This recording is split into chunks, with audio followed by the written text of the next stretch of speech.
நீங்கள் முகம் சுளிக்கிற மாதிரி எந்த ஒரு சீனுமே இந்த படத்தில் இருக்கவே இருக்காது. கண்டிப்பாக சொல்கிறாரு. நீங்கள் தாராளமாக வரலாம். நீங்கள் ஃபேமிலியோட வந்து பாருங்கள்.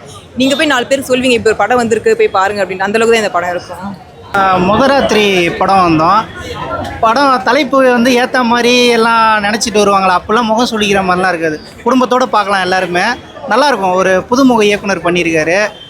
ரிஷிகாந்த் நடிச்சிருக்காரு. அனிஷ்மா நீலோத்தி பாட்டு பார்த்துருப்பீங்க சிறையில், அவங்க தான் பண்ணியிருப்பாங்க. நல்லாயிருக்கும் படம். நல்லா ஒரு நாளில் என்ன நடக்கும் அவங்க வாழ்க்கையில் ஒரு நாளில் என்னென்ன காட்ட முடியும்னு அழகாக காமிச்சிருப்பாங்க. நகைச்சுவையாக இருக்கும். குடும்பத்தோடு போய் பார்க்கலாம் எல்லாருமே. அந்த குலதெய்வம் எப்படி ஒருத்தரை காப்பாற்றுது, குலதெய்வம் வந்து எந்த அளவுக்கு ஒரு முக்கியம் ஒருத்தருக்கு.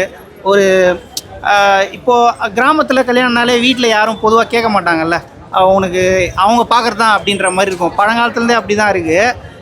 அது அப்புறமா அவங்க அழகாக காமிச்சிருப்பாங்க. அது 2 பேருக்கும் கணவன் மனைவி விருப்பம் இல்லாமல் கதை முழுசாக சொல்லக்கூடாது, அவங்களுக்குள்ளே கட்டி வைக்கிற மாதிரி இருக்கும். அதுக்கப்புறமா என்ன ஆச்சு, அப்படியே அவங்க 2 பேர் சேர்ந்தாங்களா இல்லையா, எல்லாமே நல்லா பண்ணியிருப்பாங்க. சேத்தன் நல்லா பண்ணியிருப்பார். எல்லாருமே நல்லா பண்ணியிருப்பாங்க. ஒரு பின்னணி இசை, பேக்ரவுண்டு, கேமரா, இயக்குனர் பாராட்டலாம். இப்போ தான் அவர் வாழ்த்து சொல்லிட்டு வந்த மொதல் படம். எல்லாருமே நல்லா பண்ணியிருந்தாங்க. அனிஷ்மா நல்லா பண்ணியிருந்தாங்க. அனிஷ்மா ரசிகர் நான், அவங்க நல்லா பண்ணியிருந்தாங்க. நகைச்சுவை நல்லா இது இருக்குன்னு நினைக்கிறேன். காதல் வந்து மேலோட்டமாக காமிச்சிருப்பாங்க, அதுக்கு மேலே பெருசாக காட்டல. கடைசியாக நல்லா இருந்துச்சு. கிளைமேக்ஸாக நல்லா இருந்துச்சு. அந்த குலதெய்வம் கோயிலே முடிச்சிருப்பாங்க. அது அவருக்கு ரொம்ப நம்பிக்கை போடுது. அந்த தெற்கு பக்கம்லாம் அதிகமாக பார்ப்பாங்களே குலதெய்வம் சாமி கும்பிட்றது, அது அழகாக காமிச்சிருப்பாங்க. இதில் அது எப்படி அந்த இடத்துல தான் சேருவாங்க. அது நல்லா காமிச்சிருப்பாங்க. நல்லாயிருக்கும் படம். குடும்பத்தோடு பார்க்கலாம். எல்லாம் நல்லாயிருக்கும். ரொம்ப நல்லா இருந்தது. ரொம்ப ரெஸ்பான்ஸ் இருக்குது.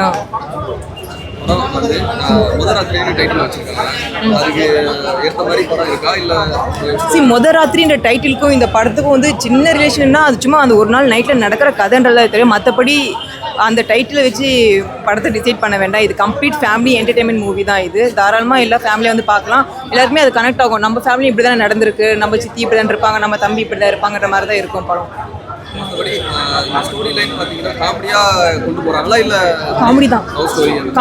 காமெடி ஒரு சின்ன சின்ன சீரியஸான விஷயத்த ரொம்ப காமெடியாக சொல்லிட்டு இருக்காரு இவர் டைரக்டர். எனக்கு பிடிச்ச விஷயம் நிறைய இருக்குது. அது ஒரு தனியாகவே பேசுவேன். ஏன்னா டைரக்டர் வந்து ஒரு சில சென்டிமெண்ட்டான விஷயத்த ரொம்ப விளையாட்டாக சொல்லிட்டு போயிட்டு இருக்காரு. அது ரொம்ப நிறைய விஷயம் இருக்குது எனக்கு பிடிச்சது. எனக்கு இது எந்த அளவுக்கு கரெக்டாக இருக்குது, மேட்சிங்காக இருக்குது. ஃபிசிக்கலாக பார்த்தா மேட்சிங் இல்லை. ஒருத்தர் ஹைட்டு ஒருத்தருக்குள்ளாம் அப்படி இல்லாமல் படத்தில் அவங்களோட ஆக்டிங் வந்து ஒருத்தரை விட்டு கொடுக்காம யாருக்காருக்கும் சரிச்சவங்க இல்லைன்ற மாதிரி நடிச்சிருக்காங்க. ரொம்பவே நல்லா நடிச்சிருக்காங்க 2 பேரும். நீங்கள் படம் பார்த்தீங்கன்னா தெரியும், நீங்கள் பாருங்கள். திரைப்படம் அளவுக்கு இதில் வந்து அனிஷ்மா கேரக்டர் கண்டிப்பாக அவங்க வந்து ஹீரோயினாக சும்மா வந்துட்டு போகிற ஹீரோயின் இல்லை, கதை ஃபுல்லாகவே ஹீரோயினுக்கு இம்பார்ட்டன்ஸ் இருக்குது. ஸோ ரொம்பவே நல்லா நடிச்சிருக்காங்க. அனிஷ்மா நடித்தாலே ஹிட்டுன்ற ஒரு பேர் வாங்கிட்டாங்க. அந்த மாதிரி நல்லா நடிச்சிருக்காங்க. நல்ல பேர் வாங்கி கொடுப்பாங்க இந்த படத்துக்கு. பாக்கியராஜ் படத்தில் வர மாதிரி டைட்டிலே வந்து ஒரு கான்ட்ரோவர்சியாக இருக்குது. ஸோ அதை பார்த்து நிறைய பேர் வராமல் போவாங்க. அதுதான் எனக்குமே பயம். அப்படி வேண்டாம். இந்த படத்துக்கும் அந்த பேர் வந்து அது ஒரு நாள் நடக்கிற கதைன்றத அது பேர் வச்சிருக்காரு. மற்றபடி தாராளமாக ஆடியன்ஸ் வரலாம் இந்த படத்துக்கு. இது ஒரே நாள் நடக்கிற கதை ப்ரோ. பிடிக்காம கல்யாணம் பண்ணிக்கிறாங்க. சரி, அது படம் வந்து எப்படி ஸ்டோரி நல்லா இருக்கா இல்லை? நல்லா இருக்கு ப்ரோ. ஸ்க்ரீன் பிளே நல்லா இருக்குது. ஸ்டோரி சிம்பிள் தான். ஸ்க்ரீன் பிளே நல்லா கொண்டு போயிருக்காங்க. நிறைய கேரக்டர்ஸ் இருக்குது. இந்த வாரம் வந்து நல்ல ஒரு படம் எல்லாரும் ஆடியன்ஸ் பார்க்கலாம். ஃபேமிலியாக பார்க்கலாம் ப்ரோ. நல்லா தான் இருக்குது. காமெடியாக ஃபேமிலியாக பார்க்கலாம். வந்து என்ன ட்விஸ்ட் ஏதாவது இருக்கா? ட்விஸ்ட்னா பெருசாக இல்லை, பட் ஆனால் கனெக்ட் ஆகும். ஒரு வில்லேஜ் ஸ்டோரி தான் இது. ஆமாம்.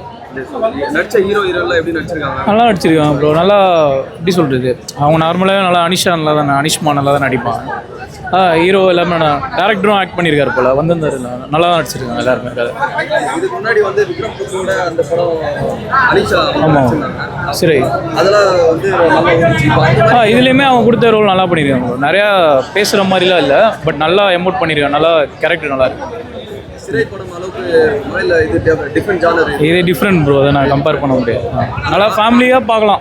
லவ் ஸ்டோரியா இல்லை காமெடியாக போகலாம்? லவ் இருக்குது. அதான் 2 பேருக்குள்ளே பிடிக்காமல் கல்யாணம் பண்ணிக்கிறாங்க. இப்போ என்ன நடக்குதுன்றது நல்லா தான் ப்ரோ. ஸோ படம் ரொம்ப சூப்பராக இருக்குது ப்ரோ. ஸோ தாராளமாக வந்து ஃபேமிலியோடு பார்க்கலாம். நல்லா நடிச்சிருக்காங்க. இப்போ வந்து நிறைய பேர் வந்து யூடியூப்லலாம் எடுத்து போடுறாங்க, பட் ஆனால் ஆக்டிங் பார்த்தா பெருசாக இல்லை. எல்லாருமே சின்ன சின்ன கேரக்டர், ஒரு சும்மா வந்துட்டு போகிறவங்க கூட நல்ல பக்காவாக வந்து ப்ரொஃபஷனலாக பண்ணியிருக்காங்க. ஃபேமிலியாக பார்க்கலாம். தயவு செஞ்சு எல்லோரும் வீட்டில் வந்து சித்தி, சித்தப்பா, அம்மா, அப்பா, பெரியப்பா இப்போ நம்ம சொந்தங்கள்லாம் நிறைய பேர் மறந்துடும். இதை பார்க்கும்போது வந்து பார்த்திங்கன்னா அவ்வளோ இனிமையாக இருக்குது. சித்தப்பா, பெரியப்பா, மாமா, ஒரு கல்யாணத்தில் எவ்வளோ சண்டை வரும், எவ்வளோ பிரச்சனை வரும், ஒரு கல்யாணம் பண்ணுறது எவ்வளோ கஷ்டம். ஸோ இந்த மாதிரிலாம் வந்து பார்க்கும்போது நல்லாயிருக்கு. அதுதான் ப்ரோ, எல்லாருமே அதுதான் கேட்கலாங்க. டைட்டில் தான் அப்படி இருக்குது, படம் அது மாதிரி வல்கரான சீக்வன்ஸ் இருக்கா அப்படின்னு. டைட்டில் மட்டும்தான் அப்படி இருக்குது, மற்றபடி படம் சூப்பராக இருக்குது. இந்த படத்துக்கு இதை தவிர வேறு அந்த டைட்டிலும் ஷூட் ஆகிருக்காது. ஸோ அதனால் அந்த டைட்டில் சூஸ் பண்ணியிருப்பாங்கன்னு நினைக்கிறேன். ரொம்ப நல்லா இருக்கு. என்ன ப்ரோ? இல்லை, முதல் ராத்திரின்றது தப்பான வார்த்தை மாதிரி தான் இருக்கும். ஆனால் அந்த வார்த்தையை வச்சு தான் வந்து படமே வந்து நகருது. ஸோ அதனால் படம் பார்க்கும்போது தப்பாக தெரியல, அது கரெக்டான டைட்டில் தான். அதுதான் ப்ரோ, முதல் ராத்திரி நடந்ததா நடக்கலையா அது மட்டும்தான். அதை பற்றி தான் வந்து சுற்றி வரும். ஆனால் கடைசியில் வந்து நடந்ததா நடக்கலையானு என்னாலையும் சொல்ல முடியாது. நீங்கள் படம் பார்த்தீங்கன்னா தெரியும், அது நடந்த மாதிரியும் இருக்கும், நடக்காத மாதிரியும் இருக்கும் கிளைமேக்ஸ். ஸோ அப்படி தான் இருக்கும். ரொம்ப காமெடியாக இருக்குது ப்ரோ. ரொம்ப ஜெனுவனாக எடுத்திருக்காரு. முதல் படம்னு நினைக்கிறேன். ரொம்ப சூப்பராக பண்ணியிருக்காரு. வாழ்த்துக்கள் டீம். இப்போ ஆமாம், ஆக்சுவலாக சிறையில் நல்லா பர்ஃபார்மன்ஸ் பண்ணாங்க. இதில் வந்து பயங்கர எமோஷ்னலாக சூப்பராக பண்ணியிருக்காங்க, நல்லா பண்ணியிருக்காங்க. நிறைய டைலாக்ஸ்லாம் அவங்களுக்கு இல்லை ஆக்சுவலாக அந்த படத்தில். ஆனால் ஃபைனலாக கிளைமேக்ஸில் வந்து சூப்பராக பர்ஃபார்ம் பண்ணியிருக்காங்க. ஓவராலாக வந்து நல்ல ரேட்டிங்கே தரலாம் ப்ரோ. நல்லா இருக்குது ப்ரோ படம்.